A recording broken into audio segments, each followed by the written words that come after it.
Hello guys. Adjectives, sifətlər. Əgər sənin də ən çox səhv etdiyin mövzulardan və sevmədiyin mövzulardan biridirsə, ekrana yaxın əyləş, sənə 1-2 dənə ipucu verəcəm.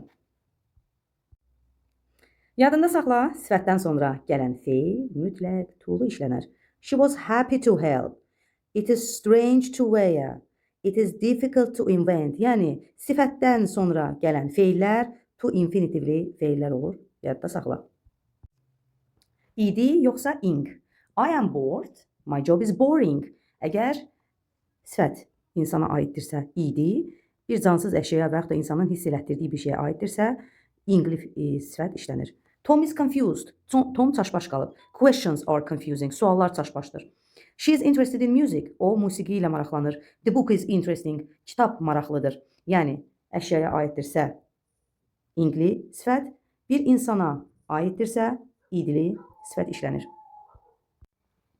Dostlar, sifətin üstünlük dərəcəsində Z artiklı işlənər, lakin feilə aid olan zərfin üstünlük dərəcəsində Z artiklı işlənməz.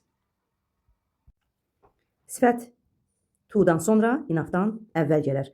Tea is too hot to drink. Tea is hot enough to drink. Həmçində qeyd edelim ki, mənada da həmçinin böyük fərq var.